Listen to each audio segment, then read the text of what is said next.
In this video, I'll be going over how to do almost every variation of the Wumpy. There will be timestamps in the description and across the video in case you want to skip to a certain variation. I really don't like saying this in my videos, but I really did work hard on this one, so showing any appreciation whatsoever, whether it be subscribing or even just leaving a nice comment, I would genuinely appreciate it to an unknown extent. Other than that, if you have any questions about the video, just leave it down in the comments. And without further ado, let the video begin, starting with the Wumpy. Disclaimer, in order to do a Wumpy, you'll need to be at least level 20, and for all of the grappler related variations, you'll need to have the Yank Grappler. To start this video off, let me show you what a proper Wumpy looks like.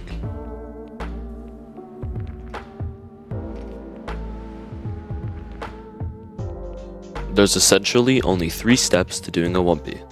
First, long jump off the ledge and then turn around.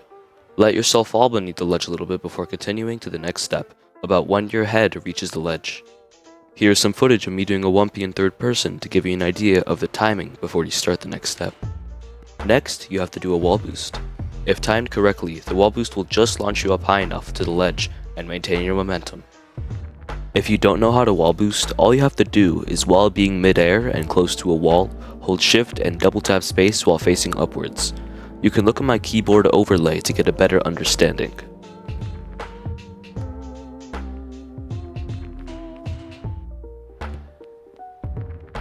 Then, there's the jump, where right when you reach the ledge, you jump and get launched. And that's all there essentially is for a Wumpy. You're not expected to be able to get this first try, as most people don't. Therefore, it takes a lot of practice in order to master the Wumpy, but once you do, it's super easy. You can start by practicing different components of it, such as practicing the long jumping off the ledge and turning around, practicing the timing of when you start the wall boost, and practicing the timing of the jump at the end.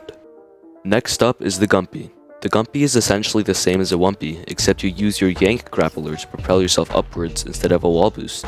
Here's some footage of me doing a Gumpy to give you an idea of what one looks like.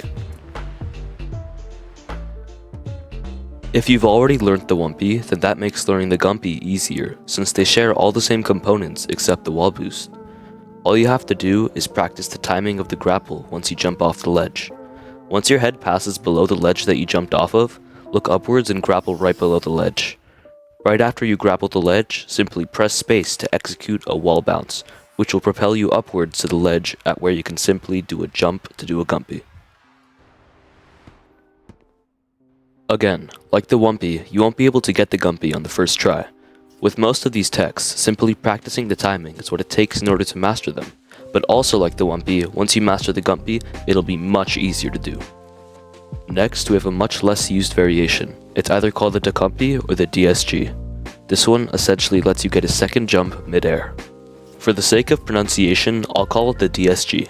There are many ways to execute a DSG, as you can either do a flail or a long jump mid-air. The core mechanics of the DSG are essentially you do a Wumpy or Gumpy, but you don't do the jump at the end. You wait until you're in the air and then you do your jump. If you did a Wumpy, then you would only have time to execute a flail jump, but if you did a Gumpy, then you would have time to do a long jump.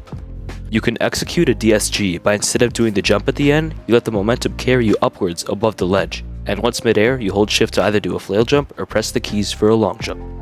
This tech is much less used than the rest that I'll be showing in this video. Moving on though, the next tech we have up is the Super Wumpy. This tech is actually less of a completely new tech and more of a combination of the previous two. In order to perform this tech, first off, you have to either do a Wumpy or a Gumpy up a ledge. I personally prefer Gumpy, though it doesn't really matter. Then, after the jump, instead of launching yourself forward, simply gain height and go back in position to where you'd be able to do another Gumpy. How this works is the vertical momentum you gained from falling will be translated into the speed you gain from using the grappler in the Gumpy. Then, simply do a jump again at the end and you'll have performed a Super Wumpy. Super Wumpys are extremely versatile and are sometimes even used in the freerunning footage of me you see in the background. Next up though is a way to greatly improve the distance gained from Super Wumpy. A slide assisted Gumpy or a SAG is when you're doing a Gumpy, but right before you get to the ledge and jump, you hit the control key and activate sliding, and then jump immediately after. This translates your momentum not just into vertical but also into horizontal speed, greatly boosting your Super Wumpy. Using this at the end of your Super Wumpy is the most effective. A slide assisted Gumpy is pretty easy. Right when you reach the ledge before you jump, simply press Ctrl on your keyboard to perform a slide. You can hold it for a little longer to maximize your distance. Then hold jump, and that's how you perform a slide assisted gumpy. Finally, we have what I'd say is the most advanced variation of the gumpy, the afterboost gumpy. I don't even know how the afterboost gumpy works, so I'll just show you how to do it. It follows similarly to a super wumpy, except right before you jump on your first wumpy/gumpy, you have to hold shift. A green bar should appear at the top of your screen. That bar acts as your timer. You have to complete the entire motion before it runs out.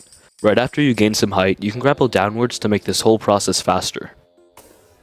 Keep holding shift and continue the steps of a normal super wumpy. Then, right at the dismount of the second one, you can perform a long jump with the stored up green bar you had from the first one. You can also throw a slide assistant there right at the same time as the long jump, and if done correctly, you'll be launched very far and have successfully done an afterboost gumpy. The slide assisted version is much better, so always try to get the slide in there. Honorable mention, Boing. This tech consists of grapple swinging from a swing point or zip line into a wall, with about a 10-degree incline, and once you hit the wall, press space to wall bounce and jump. If you're fast enough, you can gain some crazy height and distance, and like before, slide assisting helps a lot. Training Boings can even let you scale some of the tallest towers in mere seconds. Well, that's all for today. I really did spend a lot of time working on this video, so if you stayed until the end, I truly appreciate you. Now, if you have any questions regarding this video, make sure to ask down in the comments and I'll try my best to answer them. And without anything else to say, I hope you have a great day. Peace.